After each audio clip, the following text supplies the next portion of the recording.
Welcome to this afternoon's Lunch Bites. I am Pastor Rich, the pastor at Lake Missionary Church in Angola, Indiana. And today I just want to speak a little bit about what it looks like to be in God's will and kind of the plans that He has for us. If you know me, you know I like to golf. I'm not the best golfer in the world, but I do like to golf. And one thing about golf balls is they are perfectly made to do what they were designed to do.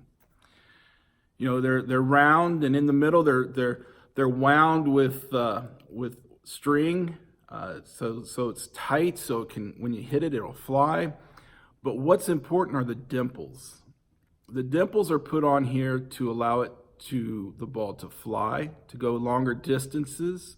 If you hit the ball right and you get the dimples going in the right direction, you can hit a fade, you can slice. So there's just different things that you can do, but it's the dimples of the ball that allow it to do what it does.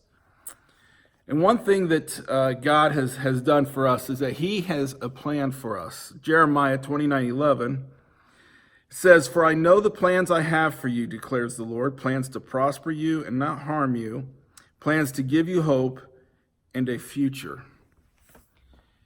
And you know, like the golf ball, God created us perfectly to do what we were supposed to do. And sometimes our sin nature, just who we are and the way we're wired, that gets in the way, and we miss what God has for us. Sometimes walking through life can be difficult. I think about the time that we're in right now where we are all asked to stay at home.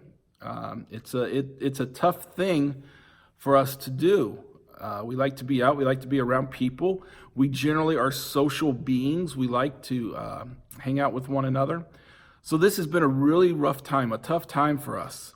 But I assure you, at the end of this, God has something great planned for us.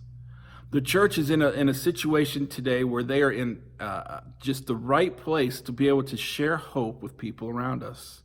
God created us to do that. God created us to love one another. In fact, He tells us that.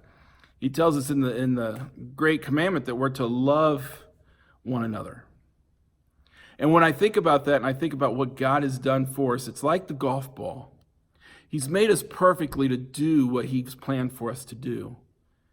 And what He's planned for us to do is to share His love with the world around us.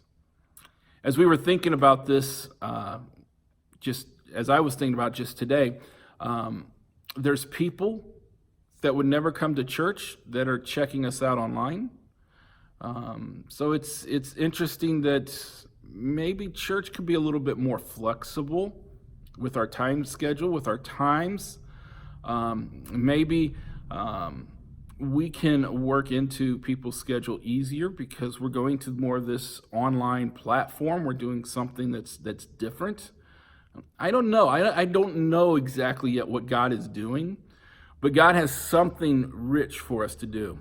And I think it's going to go a long way once we come back together and we start meeting together, because God has a perfect plan for us.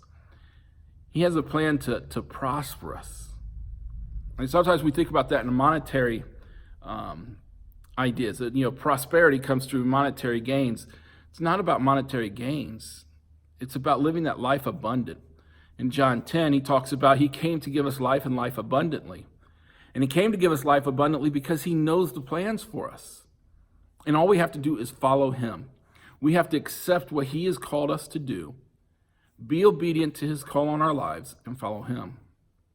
See, if I hit this golf ball too soon in my swing, or too late in my swing, or if I turn the club head, the dimples on the ball does not matter. The ball is going to go off someplace.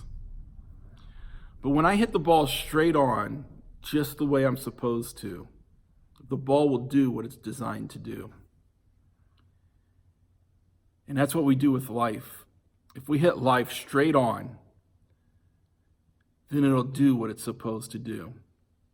God has great plans for us, and we can be encouraged by that today because God has laid this out for us.